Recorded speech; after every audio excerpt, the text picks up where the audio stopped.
When I saw my husband talking to our son's friend in the driveway, my heart didn't skip a beat because I sensed danger. It skipped because I saw the way the boy looked at me, not like I was invisible, not like I was just someone's mother. His eyes found me behind the window curtain, held me there, and didn't let go. I stepped back quickly, hiding, my fingers trembling against the fabric. Not out of guilt. Not yet. But because for the first time in years, I felt something stir. Something reckless. Something alive. My husband called my name from outside, asking if the boy could stay for dinner. I cleared my throat, nodded before even thinking. And as I set the plates, I wondered if he would notice the lipstick I hadn't worn in months. Or if he would sit in the same seat again, the one where our knees had brushed accidentally the week before. I wondered, not if anything would happen, but when it would. Because 3 months ago, I made a decision that would unravel the quiet, careful life I had built. And before I tell you everything, before I explain why a 56-year-old woman would ever risk it all for someone so young, tell me, have you ever been seen by someone at the exact moment you forgot you existed? My husband and I weren't unhappy. That's the strange part. We didn't fight, we didn't argue, we didn't shout. We functioned. Our home was clean. Our routines smooth. We talked enough to appear normal. We shared the same bed but not the same warmth. There was a rhythm to everything, efficient, silent, impersonal. But somewhere along the way, he stopped looking at me. And I stopped asking to be seen. Mornings were always the same. He took his coffee black, sat at the edge of the dining table scrolling his emails, and barely noticed the breakfast I'd set down. I would sit across from him, sip my tea slowly, pretending it was enough. Pretending the silence between us was simply comfort, not emptiness. It wasn't always like this. Years ago, he would touch my hand without reason, brush a kiss against my temple just because he was passing by. I remember the weight of his arm over my waist when we used to sleep facing each other. I remember the warmth of it. The security. But people drift, not all at once, but in inches. And we had drifted so far, we could no longer hear each other's breathing at night. The first time my son brought his friend over, I barely registered the boy. He was loud, full of that easy energy 19-year-olds carry like a second skin. I thought he was immature, messy. His sneakers were always halfway across the hallway, his laugh echoed too loud down our staircase. I sighed every time I heard the door open and that voice shout, "Hey, anyone home?" But he smiled when he saw me. Always. He used my name when he greeted me, not ma'am or a sheepish nod. He asked if I needed help carrying groceries when he saw the bags in my hands. He complimented my cooking, and I used to brush it off, until one evening, I realized I was adding extra herbs to the stew because he liked the flavor that way. I don't remember when the shift began. Perhaps it was when he stayed late to help me clean the dishes while my son was upstairs. I handed him a towel and he wiped each plate carefully, like it mattered. We talked. Not about anything profound, just the weather, music, silly things. But he listened. He responded. He didn't stare at his phone halfway through my sentence like my husband had begun to do years ago. That night, after he left, I stood in the hallway long after the door closed. Something had shifted. And it wasn't him. It was me. I caught myself looking in the mirror more often after that. Fixing my hair. Choosing blouses that hugged my waist a little better. Applying lipstick that had sat unused in the drawer for months. It wasn't vanity. It was recovery. Like discovering a version of myself that had quietly withered without ever being mourned. I started anticipating his visits. I noticed the way he leaned in when I spoke, how his eyes didn't dart away when mine lingered. Once, while I was making tea, he leaned on the counter beside me and asked what perfume I was wearing. I didn't answer right away. I didn't need to. He smiled like he already knew. There was no plan. No fantasy. I was a 56-year-old woman who had folded parts of herself away for the sake of peace. And here came a boy, just a boy, who unfolded them without even trying. Still, nothing happened. Not really. I didn't cross a line. Not yet. I convinced myself I was imagining things. That I was misreading politeness for attention, kindness for flirtation. I told myself I was being ridiculous. And I believed it. For a while. Then one evening, I saw the way he looked at me when he thought no one was watching. We were in the living room. My son had gone out to pick up takeout. I passed by with a basket of folded laundry and felt his gaze, not curious, not respectful. Intent. Warm. Present. Later that night, I lay in bed beside my husband, staring at the ceiling fan. He was snoring gently, like always. I thought about how long it had been since he touched me without needing anything. I wondered when we last made love with emotion, not out of routine or guilt. The worst part was, I couldn't remember. A few days later, I caught the boy's scent on a hoodie left behind in the hallway. I don't know what possessed me, but I brought it to my face. Inhaled. My hands trembled, and I dropped it instantly. Disgusted with myself. Shaken. But also awakened. I started taking longer walks alone. Time to think. Time to remember who I was before I became someone's wife, someone's mother. I recalled how it felt to be desired. To be someone's first thought in the morning. To be smiled at with hunger, not obligation. And still, nothing had happened. Not physically. No confessions. No touching. But my thoughts were straying. My body was remembering. My breath was different when he entered the room. One afternoon, he stayed behind while my son went to pick up drinks. We ended up sitting at the kitchen table, sipping iced tea, watching the late summer sun bleed through the window. He told me he admired people who cooked, who could make something with their hands. I laughed and told him it was just habit, not art. He looked at me then, straight, without blinking. It's not habit. It's care, he said. I looked down. Said nothing. I felt my pulse behind my knees. That night, when I stripped to change into my nightgown, I caught my reflection again. Noticed the way my body curved. Noticed the slight tilt of my hip. For the first time in years, I didn't look away. I don't know what will happen next. But I know something already has.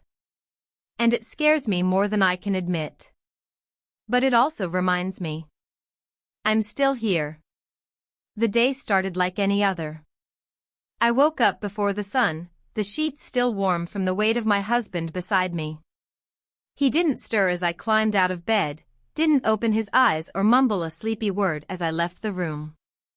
I moved through the kitchen with the same practice steps, coffee first, pan on the stove, eggs, toast. The rhythm was so embedded in my body I could have done it blindfolded. He sat at the table 10 minutes later, dressed, hair damp from the shower, phone already in hand. I placed the plate in front of him. He didn't look up. Just mumbled a thank you. The silence that followed wasn't hostile, it was ordinary. Familiar. And that was somehow worse. Later that morning, our son came in, calling for me, followed by the boy. I heard their voices echo through the hallway as they laughed at something I couldn't hear. My son disappeared upstairs almost immediately, but the boy lingered in the entryway, slipping off his shoes. He called out to ask if I needed help with anything. I told him no, out of habit. But when I turned, he was already there, stepping into the kitchen with that disarming ease he always carried. I don't think he ever really knew how much space he took up, not in the physical sense, but in the air. He filled it without trying. He smiled at the scent of breakfast still hanging in the room, said something about how good it always smelled here, and I laughed lightly, brushing a loose strand of hair behind my ear.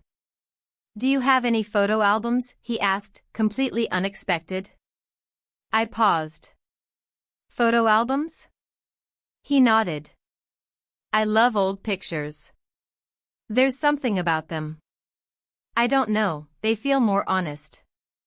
I hesitated, then motioned toward the hallway.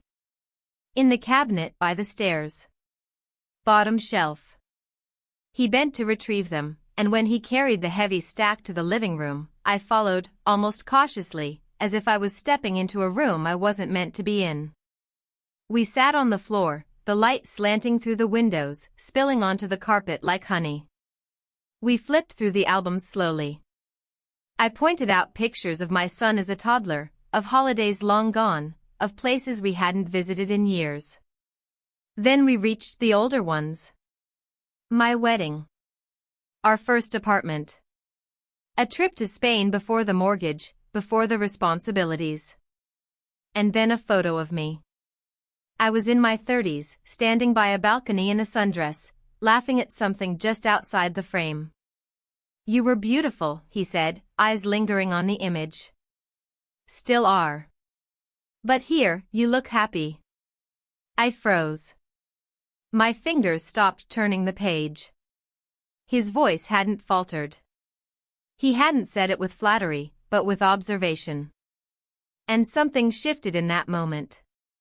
Something subtle, but undeniable. I felt my breath catch, and I quickly turned the page again, as if erasing the moment. We kept flipping. He made a few more comments, light-hearted, innocent on the surface, but I felt the energy in the room changing. There was no script for this, no safe way to react. But I didn't stop him. I didn't excuse myself. I didn't stand.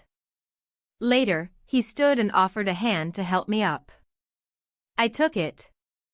As we walked back toward the kitchen, we passed the narrow hallway between rooms. A quiet space, just barely wide enough for two people. He stopped. I turned. And we kissed. It wasn't planned. It wasn't tentative. But it wasn't urgent either. It was a confirmation of something that had been building quietly in the background of every look, every word, every shared silence. When I stepped back, my heart raced. I could hear my pulse in my ears, feel the heat rising in my face. Neither of us spoke. He opened his mouth slightly, as if to say something, then closed it again. We stood there for a moment longer before my son's voice called from upstairs, breaking the stillness. He stepped back. I turned, walked into the kitchen as if nothing had happened, though my body betrayed me in every movement. My hands shook as I picked up a towel. My knees felt unstable. I couldn't meet my own reflection in the window above the sink. That evening, my husband didn't notice anything different. We ate in silence. The TV played some news program in the background. He asked if I'd remembered to pay the electricity bill. I said yes. I lay in bed that night staring at the ceiling, hearing his breathing beside me, steady and unchanging. I kept thinking of the moment, that kiss, the brief contact that had upended my entire world. I kept asking myself what it meant. Was it a mistake? A symptom of loneliness? A craving for attention? I couldn't decide. And yet, despite everything, I didn't feel shame. I felt conflicted. Overwhelmed. But not ashamed.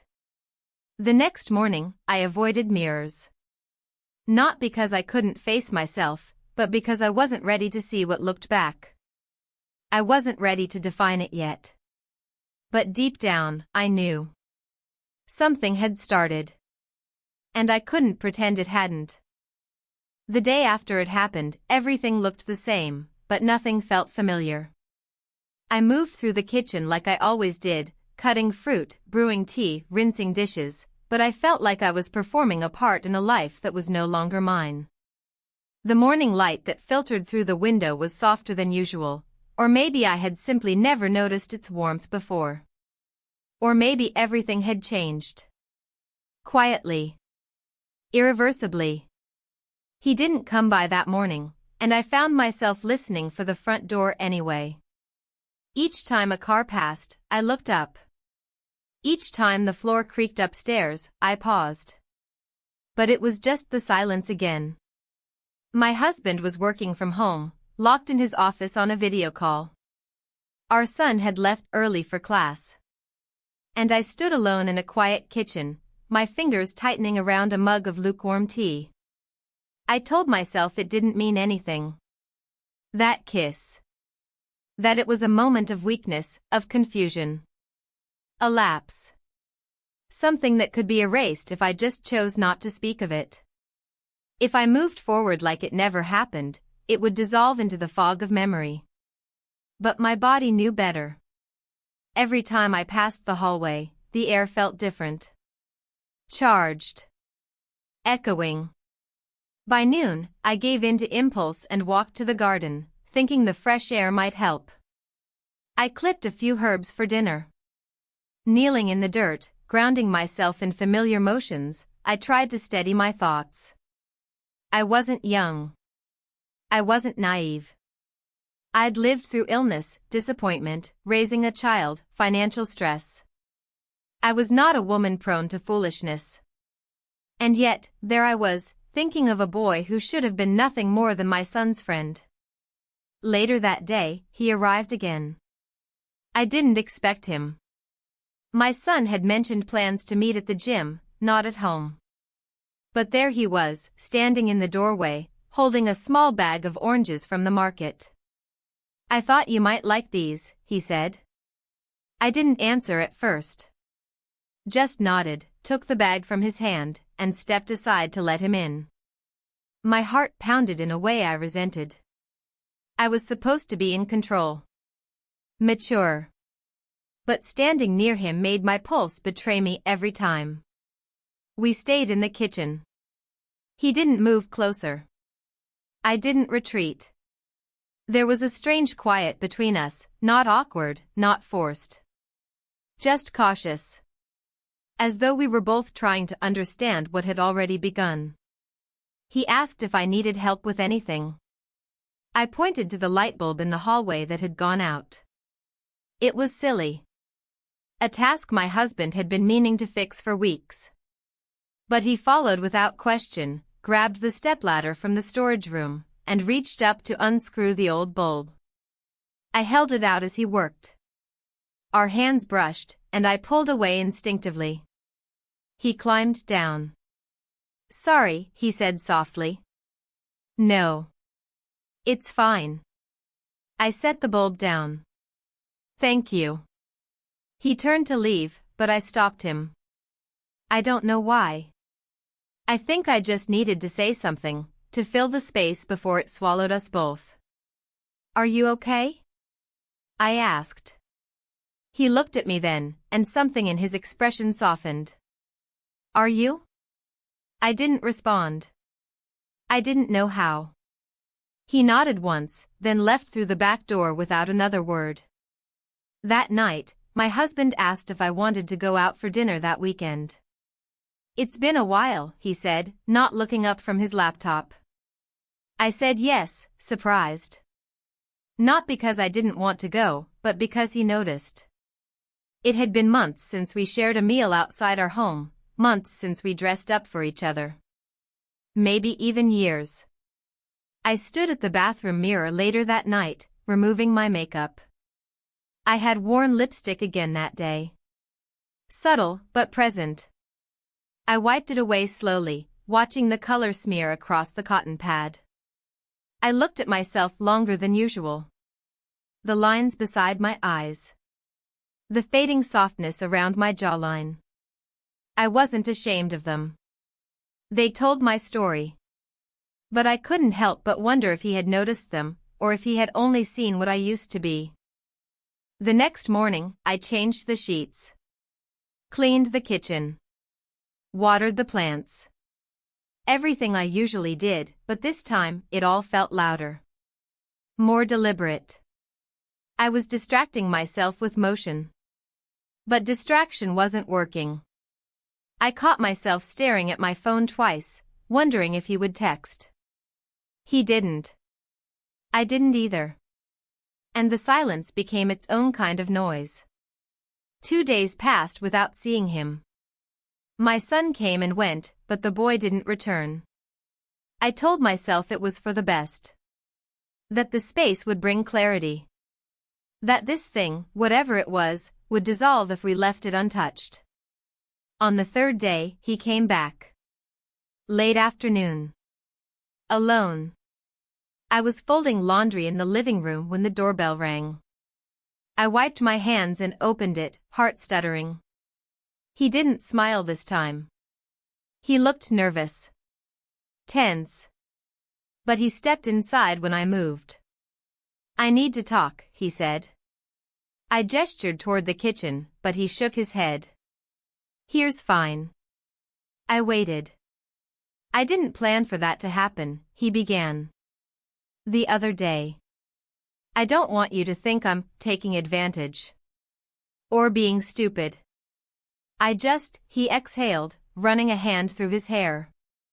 "I don't even know what I'm trying to say." I stayed quiet. Let him talk. I wanted to know what he felt, not interrupt it.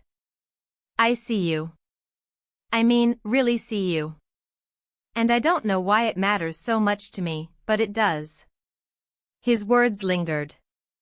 I felt them settle somewhere deep, where things had gone untouched for a long time. "I shouldn't have kissed you," he said.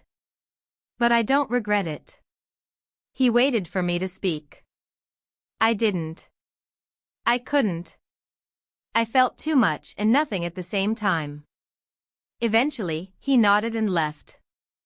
And I stood in the same place for several minutes afterward, trying to understand why my chest felt hollow and full all at once. That night, I cooked dinner without tasting a single bite. My husband complimented the roast. Our son talked about a classmate. I laughed at the right moments, nodded in the right places. But I wasn't there. I was standing in that hallway again. The hallway where it all began. It had been 2 days since he stood in my living room and told me he didn't regret it. 2 days since he looked at me like I was more than a mother, more than a wife. 2 days since I said nothing and let him leave, though everything in my chest had screamed for me to stay in that moment with him. I had folded myself into silence, afraid of what might come if I gave shape to the emotions I could no longer control. My routines didn't stop. The laundry still piled up, the dishes still needed washing, the floors still collected dust. My husband went about his work as usual, slipping kisses onto my cheek that felt dry before they landed. My son, oblivious to the emotional chaos brewing just below the surface, brought laughter into the house like it was a gift he didn't know I couldn't open anymore. And yet, something had shifted in me. There was a fracture now, invisible but sharp. A thin crack between who I had been and who I was becoming, and I could feel myself standing with one foot on either side. It was a Saturday morning when everything began to tilt. My husband suggested a drive to the countryside. A small farmer's market had opened outside the city, and he thought it might be a nice change. "We could all go," he said casually over breakfast. "Get some fresh air." I nodded slowly. The idea sounded innocent, but I knew what he meant, all of us. Him, me, our son, and the boy. The thought tightened something in my chest. I focused on my coffee and didn't respond immediately. Our son loved the idea. He texted his friend, and within the hour, we were all in the car. I sat in the front seat, watching the trees blur past, feeling the energy shift around me. My husband talked about nothing in particular. Our son laughed at his own jokes. And behind me, I could feel his presence, quiet, measured, uncertain. The market was small but lively, with stalls of fresh fruit, handmade soaps, local cheeses. I moved through the crowd with my basket, keeping my hands busy and my thoughts tucked tightly away. But I felt his eyes. Not constantly, not brazenly. Just enough to know he still saw me. At one point, I found myself alone at a flower stall. I was running my fingers along a bouquet of lilies when I heard his voice behind me. He didn't say my name. He didn't need to. "They'd look good in the kitchen," he said, his voice soft. I nodded, unable to form words. He stepped closer, but didn't touch me. He didn't have to. The closeness was enough to make my body tense with awareness. "They're your favorite, right?" "Yes," I whispered. "Then you should get them." I reached for the bouquet with a trembling hand. He paid before I could protest. Thank you," he said simply, then turned and disappeared into the crowd. My husband didn't notice the flowers when I returned to the car. Or if he did, he didn't comment. He was too busy asking our son about school, about summer plans, about things I didn't have the energy to pretend to care about in that moment. When we got home, I put the lilies in a vase and placed them on the kitchen table. I stared at them longer than necessary, wondering what it said about me, that a gesture so small could undo me so completely. That evening, after dinner, I took a walk. I told my husband I needed some air. He barely looked up from his phone. I walked without a direction, letting my feet lead me. The late spring air was cool against my skin, and I welcomed it.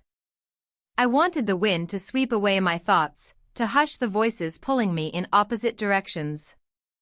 But nothing could quiet them.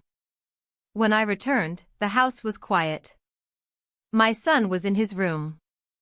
My husband was asleep on the couch, a sports channel playing muted highlights in the background. I turned off the TV and covered him with a blanket. And then I went to the kitchen.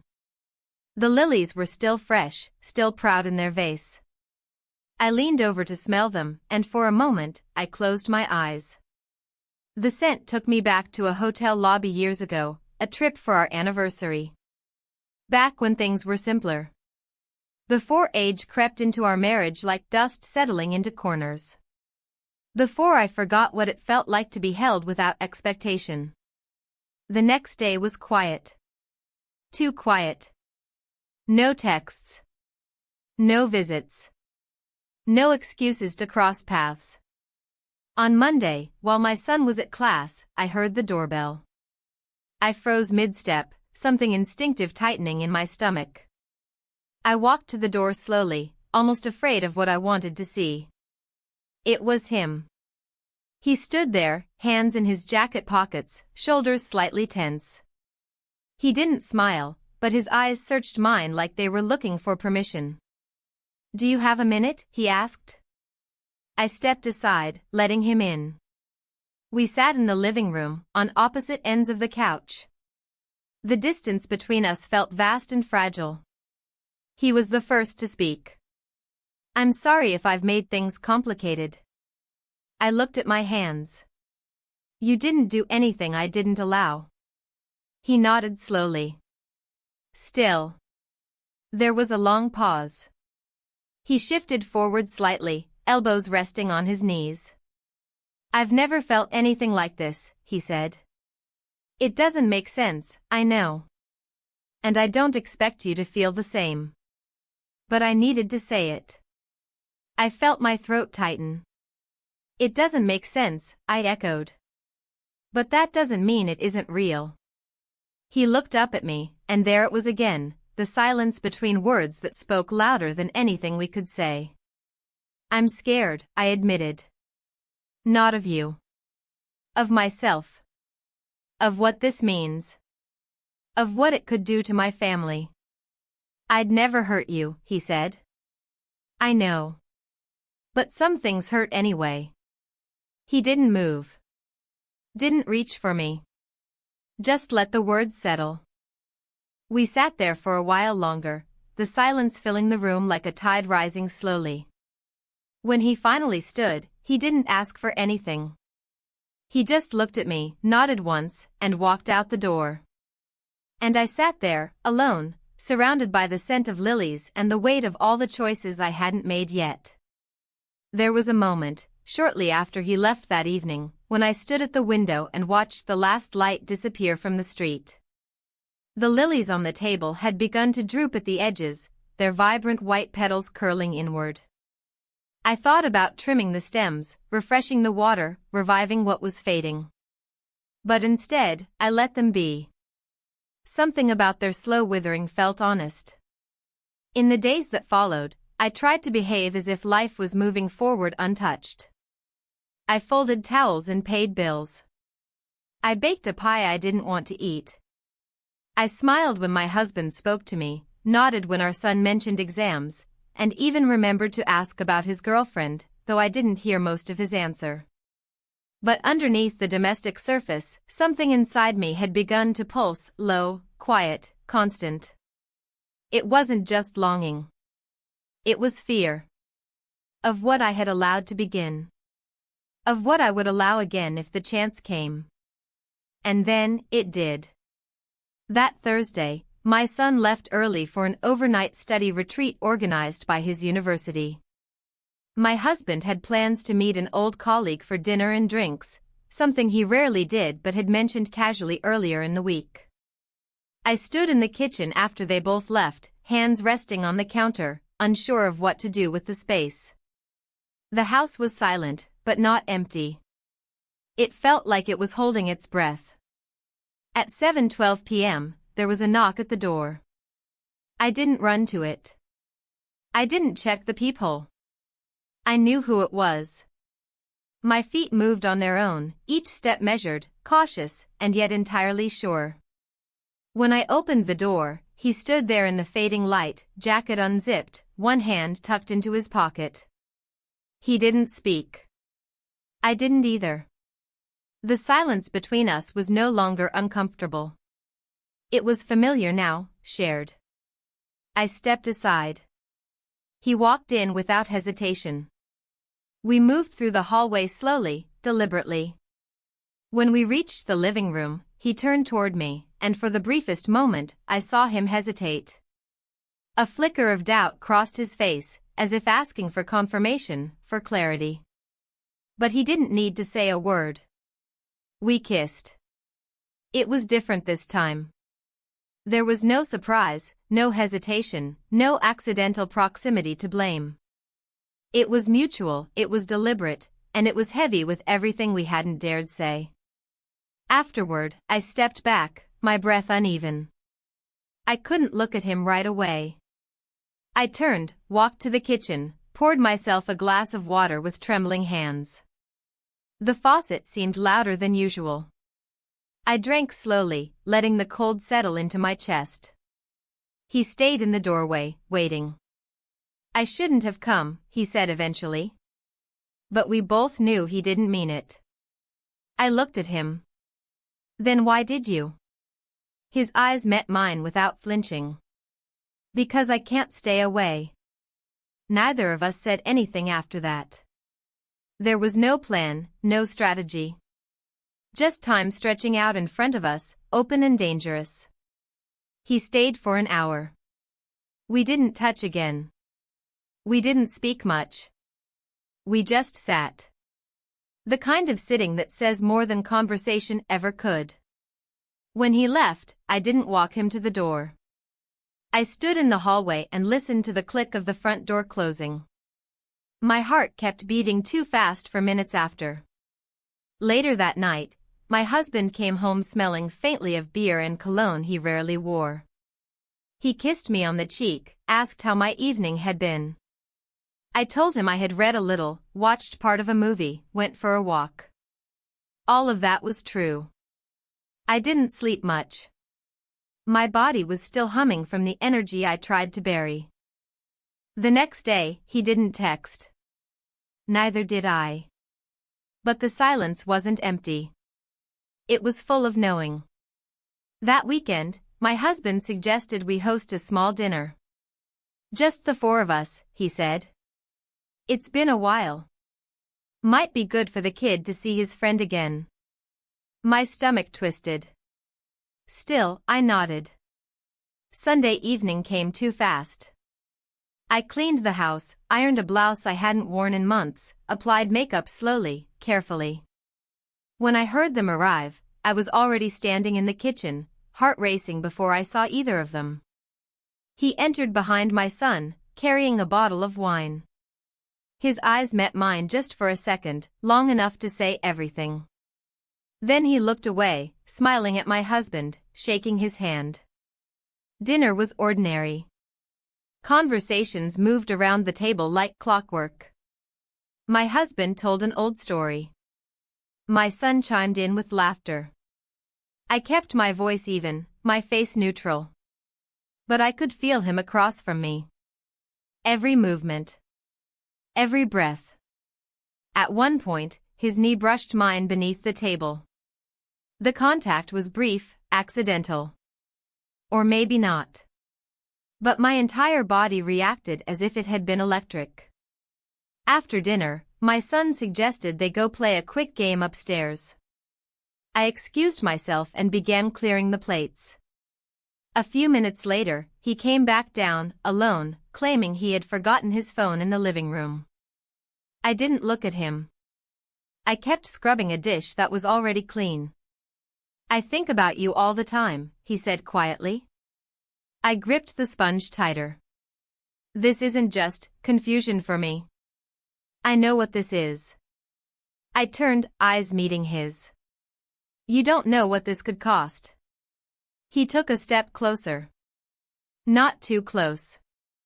But enough to make the air thin. I don't care. I wanted to believe him. I wanted to pretend that youth could absorb consequence. That affection, desire, whatever this was, it could exist outside of the wreckage it might create. But I wasn't 20. I couldn't pretend anymore. I care, I said. And it was the most honest thing I had said in weeks. He nodded slowly. Then tell me what you want me to do. I couldn't answer. Because I didn't know. He left that night with a look I couldn't read. Part sadness. Part hope. Part something else entirely. And I sat alone in the kitchen, listening to the clock tick. The lilies had finally died. I stood, walked to the vase, and threw them out. But even with them gone, the scent lingered. And no matter how many windows I opened, it wouldn't leave. I woke up early the next morning with a headache that had nothing to do with sleep. My body ached in that quiet way it does when it's been holding too much, too long. My pillow was damp, though I couldn't remember crying. The clock blinked 5:27 a.m., and the sky beyond the curtains was still that thick, blue-gray of almost dawn. I lay still for several minutes, listening to my husband's breath beside me, steady and unaware. I rose without a sound and went downstairs, my feet bare on the cold wood floors. The house was still. The kind of stillness that made you feel as though the walls themselves were listening. I put the kettle on and leaned against the counter, arms crossed, waiting for the water to boil, but my thoughts were louder than the rising hiss of steam. I hadn't answered his question. I hadn't told him what to do, what I wanted, or what I needed. Because I didn't know. Because every answer I could give would hurt someone. Every outcome was tangled in consequences. And I had long stopped pretending I was someone who could untangle such things cleanly. By the time the house began to stir, I was already dressed. I made breakfast without much thought. Toast, eggs, tea. My husband complimented the eggs. My son mentioned an upcoming trip with friends. The normalcy of it all should have grounded me. Instead, it felt like a performance I no longer believed in. The following days passed in fragments. Short moments that blurred together. A phone call from my sister. A trip to the grocery store where I stood in the dairy aisle for 10 minutes, staring at shelves without seeing them. Folding laundry. Sorting mail. All the while, waiting. But he didn't come. He didn't text. Didn't appear at our door. Days turned to almost a week, and the silence between us grew not heavy, but hollow. Like something had slipped through the cracks without either of us noticing. I told myself it was for the best. That we had pulled away before the tide came in too far. But the truth was, I missed him. Not in the cinematic, dramatic way of novels. I missed the sound of his voice when he asked about the simplest things. I missed the way he looked at me when he didn't realize I was watching. I missed how I felt when he was near, alive, present, real. Then, one afternoon, as I was leaving the bookstore downtown, I saw him across the street. He didn't see me at first. He was walking with someone, another boy about his age. They were laughing, pushing each other in that easy, careless way of youth. He looked lighter somehow. Less burdened. And I stood frozen on the opposite curb, watching him move farther away, like watching a balloon drift into the sky. I didn't call out. I didn't wave. I turned and walked the other direction, my chest hollowing out with each step. That night, I sat in the bath long after the water had cooled. I ran my fingers along the rim of the tub, feeling the rough edge where the porcelain had chipped. My thoughts drifted like steam, aimless, weightless. I wanted to feel nothing. But numbness never lasts. The following weekend, my husband suggested we take a short trip. Just the two of us, he said over dinner, reaching for my hand. His touch was gentle, warm. Familiar in a way that should have comforted me. But I flinched slightly, barely perceptible. He didn't pull away. I think he noticed, but chose not to speak of it. We haven't gone anywhere together in a long time, he continued. Thought it might be nice. Change of scenery. I agreed. We drove to a small coastal town the next Friday. The weather was crisp, the air carrying the scent of salt and pine. The inn was quiet, charming, the kind of place where time seemed to slow. We walked along the beach, had dinner in a candlelit restaurant, and for brief moments, I felt like I was stepping into a life I used to know. He reached for my hand during the walk back to the inn. I let him take it. His fingers laced through mine like they used to, but the connection didn't spark anything in me. It was like reaching for something behind glass, there, but untouchable. That night, he kissed me gently as we got into bed. I kissed him back. Not out of desire, but duty. He pressed his forehead to mine and whispered something I can't even remember now. I smiled, turned off the lamp, and stared at the ceiling for a long time before falling asleep. The next morning, over breakfast, he told me I seemed distant lately. Not unhappy, he said carefully. Just distracted. I wanted to tell him the truth. Or some version of it. But instead, I sipped my coffee and said, I'm just tired. And maybe I was.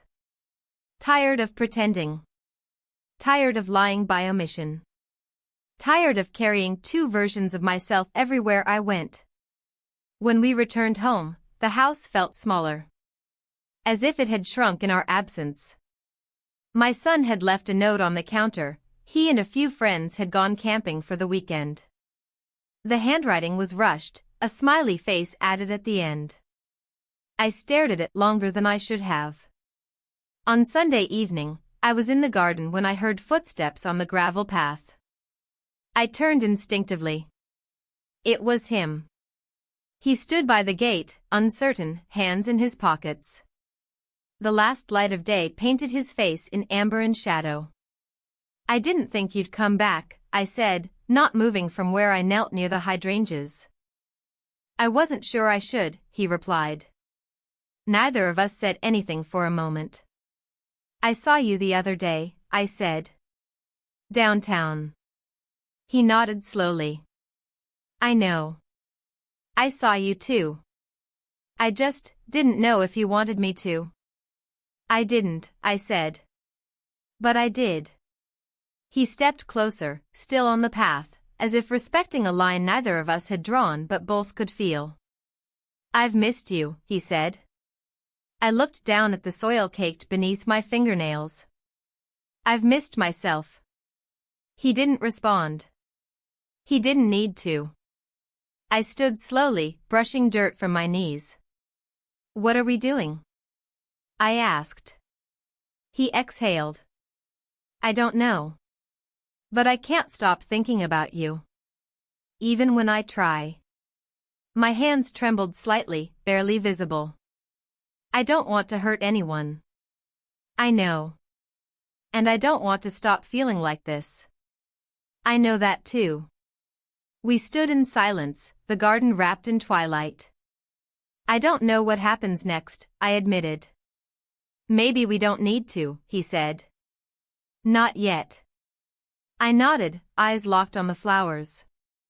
And in that moment, I knew something would give. Sooner or later. And when it did, it wouldn't be quiet. The day began quietly, like so many others before it. The sun filtered in through the sheer curtains in the living room, casting light onto the floor in long, pale rectangles. I sat at the edge of the couch, still in my robe, holding a cup of tea I had no desire to drink. Outside, the birds chirped softly, the air was still, and the street in front of our house remained empty. There was a strange stillness in my chest too. Not calm, just absence. I felt emptied out, like I had poured too much of myself into the last few weeks and was now scraping the bottom of something that had once been full. I had avoided mirrors that morning. Avoided perfume.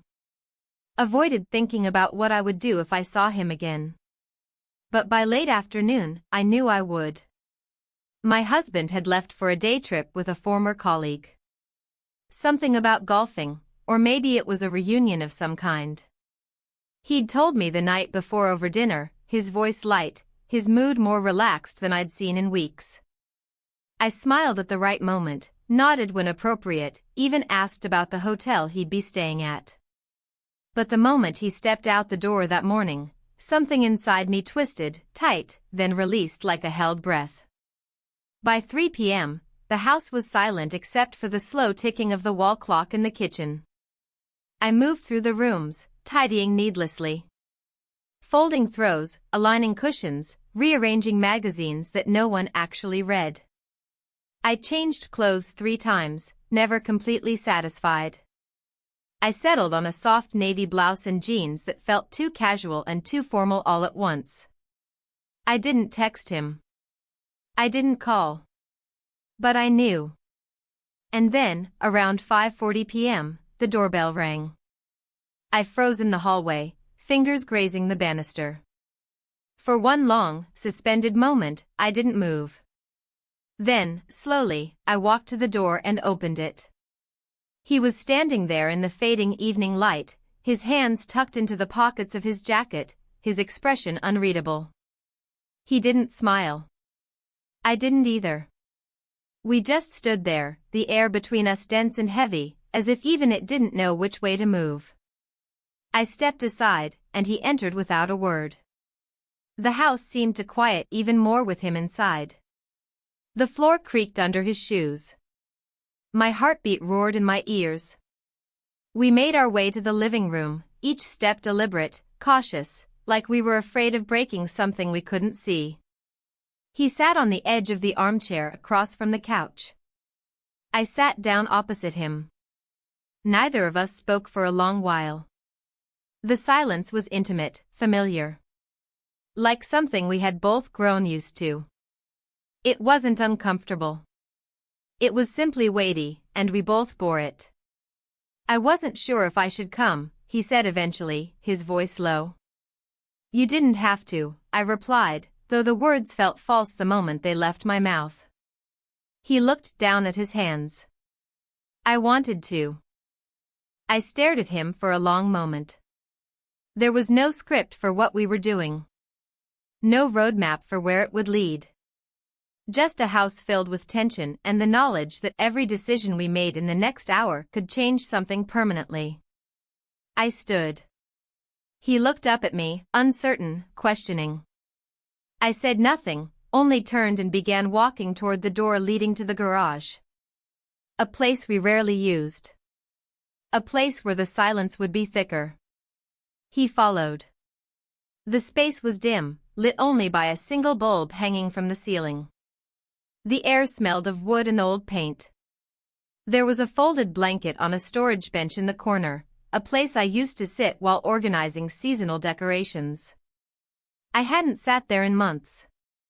He paused by the doorway. "Are you sure?" I didn't answer with words. I walked to the bench, sat down, and looked up at him. And in that moment, something between us shifted, melted, surrendered. We spent the night together. It happened quietly.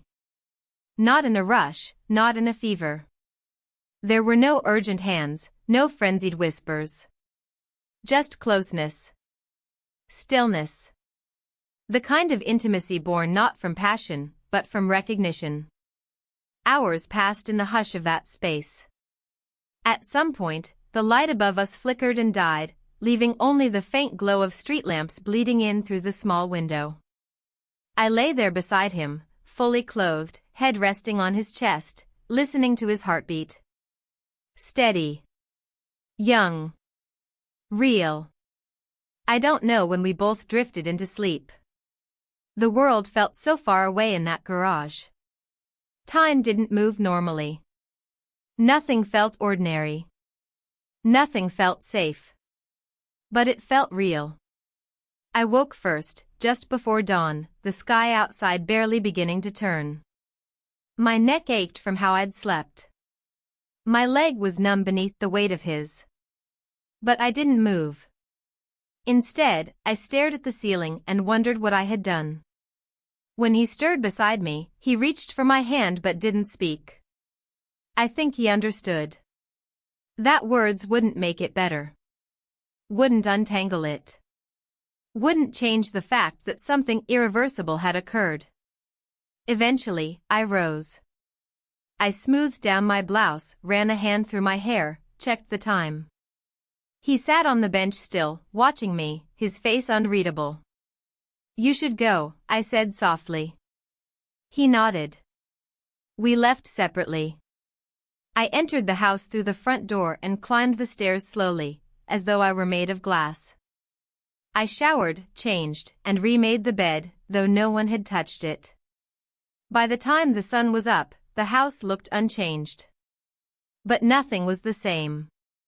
When my husband returned that evening, I greeted him with a hug. He kissed my cheek, asked how my weekend had been, told me he brought back a bottle of wine from the trip. I smiled. Listened. Pretended. We had dinner. Talked about nothing. Laughed once, maybe twice. But inside me, something had broken loose. Something I didn't know how to name. Something I couldn't put back. I didn't sleep well for the next several nights. The bed felt too big, too cold in places where it had once been warm. My body ached in strange ways, not from age, not from effort, but from silence. From carrying something unspoken, unshareable. I kept waking up in the middle of the night, drenched in the kind of stillness that doesn't comfort, only echoes. I'd lie there with my eyes open in the dark, listening to the rhythm of my husband's breathing and wondering if he could sense it too, if he could feel the gap that had quietly opened between us. I didn't see him again right away, not the boy, not the one who had become more than just my son's friend. He didn't text. He didn't call. And I didn't reach out. We had crossed the line, then pulled away from it like two people burned by the same flame. But even with distance, the fire hadn't gone out. It had just gone quiet. I thought about him constantly. Not just what we did, but how I felt. How I had felt alive in a way I hadn't remembered was possible. How I had been seen, touched, acknowledged, not just physically, but deeply. I thought about the weight of his arm resting behind me, the stillness in the garage, the way neither of us had spoken because nothing needed to be said. But now, in the days that followed, the silence between us turned from tender to unbearable. The waiting stretched too long. The unanswered space too wide. It was my son who finally broke it. We were in the kitchen. He had come back from university for the weekend and was rummaging through the fridge, his voice easy, casual. He talked about classes, professors, a group project he was dreading. I was only half listening, until he said something that made my heart stop. "You know, I think he's got a crush on someone," he said with a chuckle. "He won't say who. But it's definitely someone he's not supposed to like. You should see the way he blushes when we tease him about it." I dropped the dish I was holding. It slipped from my hand and hit the sink with a sharp clatter, not breaking, but loud enough to startle him. He turned quickly. "You okay?" I nodded, forcing a breath. "Yes. Just slippery." He didn't seem to question it. Went back to his sandwich as though nothing had happened. But everything had happened. That night, I stood in the bathroom for a long time, staring at my reflection. My face looked the same. Tired. Familiar. But my eyes held something new. Something tight and afraid.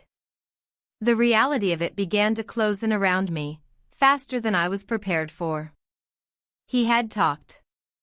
Not to my husband. Not directly.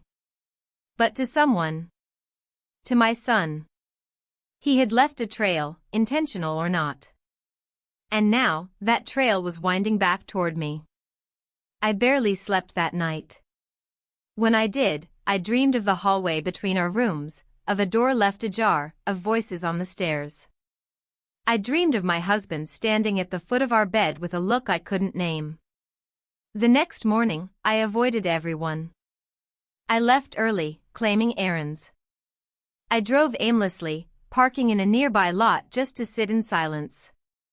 I stared out at a line of empty storefronts, wondering what it would take to undo a moment. Wondering why, after everything, I wasn't sure I even wanted to. That afternoon, I returned home and found my husband in the living room reading the newspaper. He looked up, smiled. "You were gone a while." "There was traffic," I lied. He nodded, unfazed. Went back to reading.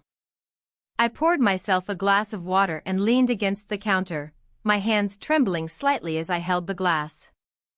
I felt like a ghost inside my own body, present, but fading. No one seemed to notice. That evening, I received a message. It wasn't long. Just a single sentence. Did I make things worse? I stared at the screen, my heart thudding in my chest. I read it again. And again. My fingers hovered over the keyboard, unsure whether to answer at all. I could have said yes. I could have said no. I could have said everything I wanted to say. But instead, I closed the message and placed the phone face down on the table.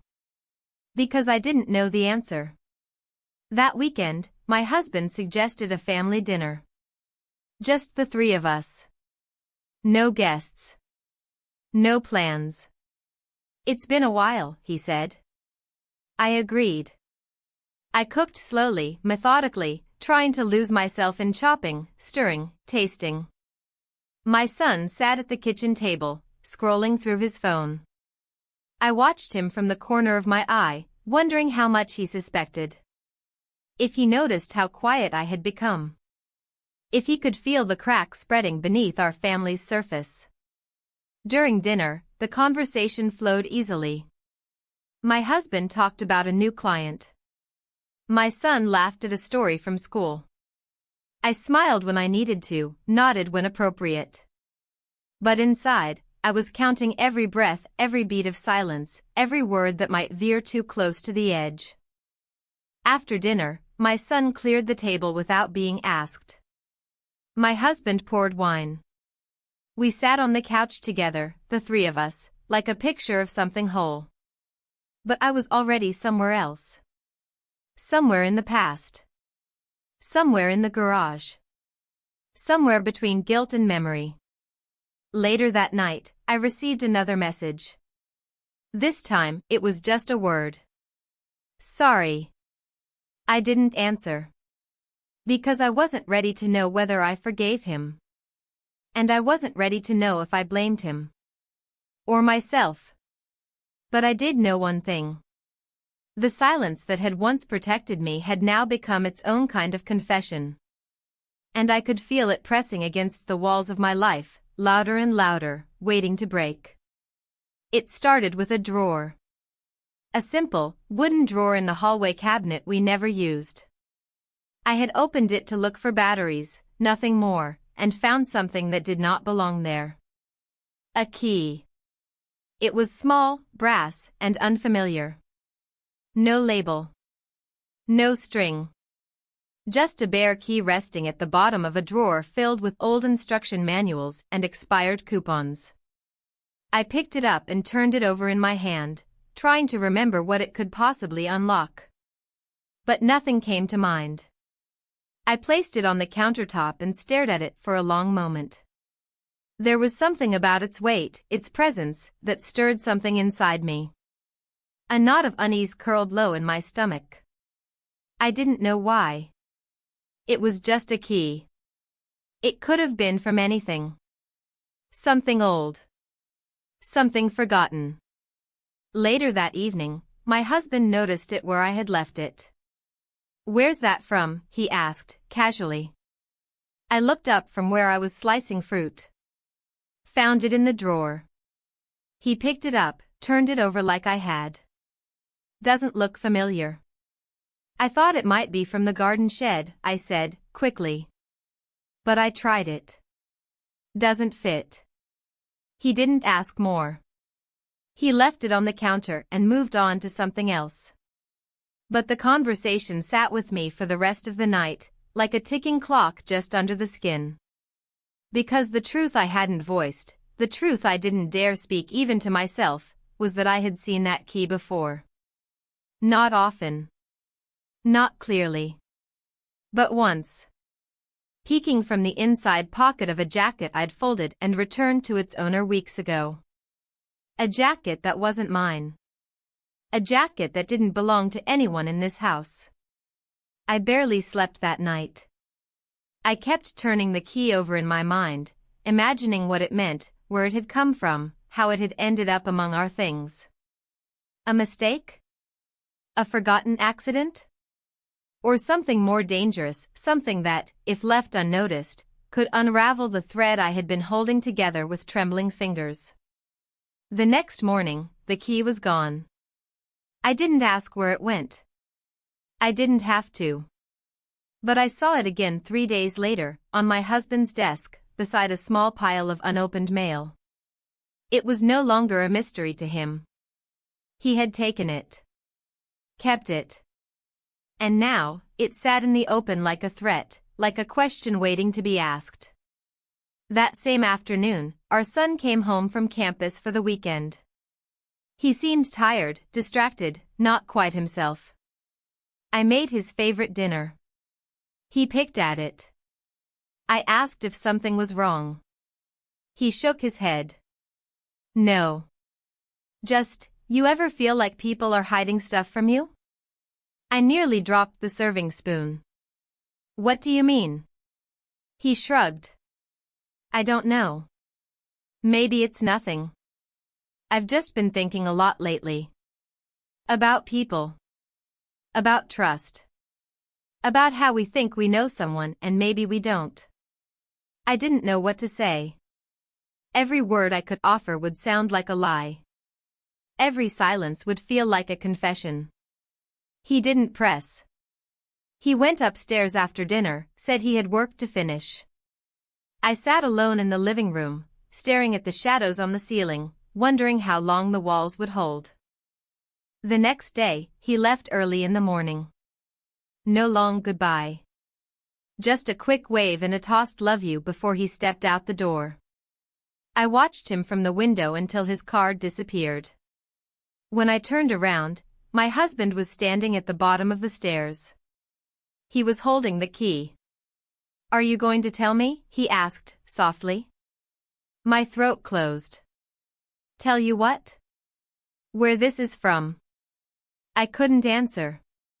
Because there was no version of the truth that wouldn't burn down the ground beneath us. And yet, silence was no longer a shield. It was gasoline. He waited. But when it became clear I wouldn't speak, he set the key on the table between us and walked away. We didn't talk for the rest of the day. Not in anger. Just distance. Like the gravity between us had weakened, and we were drifting further with every passing hour. That evening, I stood in the doorway of the garage, staring into the empty space where everything had changed. The place that still echoed with the quiet we'd created there. The smell of old wood. The dusty shelves. The bench in the corner. I could feel it all. Still pulsing. Still lingering. I don't know how long I stood there. Long enough that the air turned cold. Long enough that my arms wrapped around my body without me realizing. When I went back inside, I passed the hallway where the key had first been found. And in that moment, I understood something clearly. There is no such thing as harmless secrecy. No such thing as a moment that stays small. Every action has a shadow. And sooner or later, shadows stretch. The next morning, my husband was already gone by the time I woke. He left a note on the counter, went for a drive. "Will be back late. No love you. No have a good day. Just space." My phone buzzed once. A new message. I stared at it without opening it. The sender was obvious. The message, unnecessary. I didn't need more words. I didn't need more longing. What I needed was air. Room to breathe. Room to figure out who I had become and whether I could live with her. I walked through the house slowly. Each room felt different now. As if it remembered everything. As if it had recorded every silence, every stolen glance, every night spent pretending.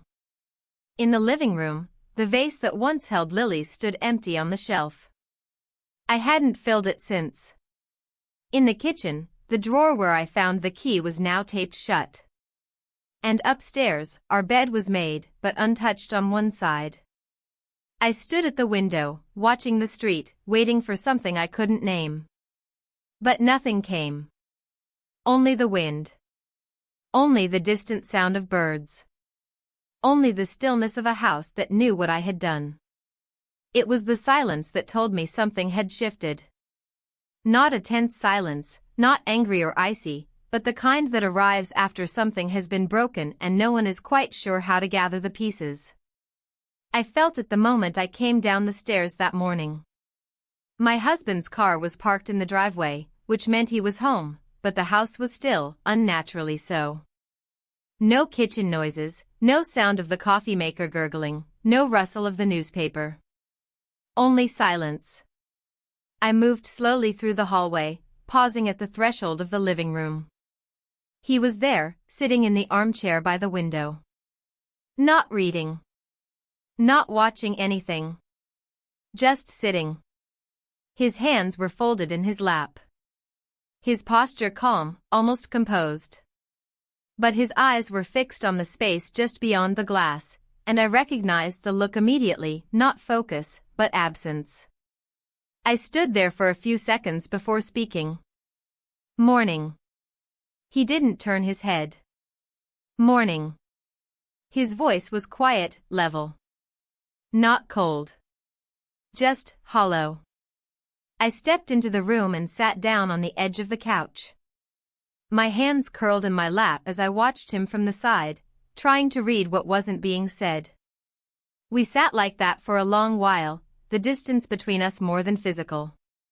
Eventually, he turned to me. Slowly. "Can I ask you something?" he said. I nodded.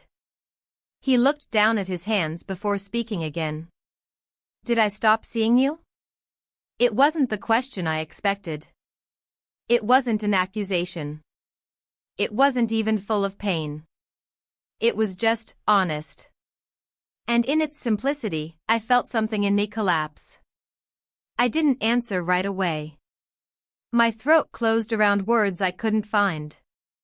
I don't know, I finally said. Maybe. Maybe I stopped looking too. He nodded slightly. I've been thinking about it a lot. How we got here. I kept thinking we were fine. We weren't fighting. We had our routines. I thought that meant something. It did, I said. It just wasn't everything. There was a pause. Was it him, he asked. The one always over here with our son? My fingers tightened against my knee. I don't need details, he added. I just want to know if it was him. Yes, I whispered. It hung in the air between us like fog. Thick. Cold. I couldn't bring myself to look at him. He exhaled slowly. Not a sigh of frustration, just release. I found the receipt, he said. From the motel. The name matched the key tag. Of course. I didn't even remember keeping it. I looked up finally. I didn't plan it. It wasn't something I chased. I know, he said. And somehow, I believed him. The room fell quiet again. The clock on the wall ticked louder than usual. Outside, a neighbor's dog barked once and fell silent. I could feel my heartbeat in my throat. I'm not angry, he said, almost to himself. That's the strange part. I keep waiting for it. But I'm not. I'm sorry, I said. I know you are. He finally looked at me, and in his face I saw something deeper than anger. It wasn't forgiveness. Not yet. But it wasn't rage either. It was resignation. Sadness. Loss. I think part of me always knew, he said. Not the details. But something had changed. You started wearing perfume again. You hummed when you made tea. You looked at the window longer. Tears blurred my vision, but I didn't let them fall. I didn't mean for it to go so far, I said.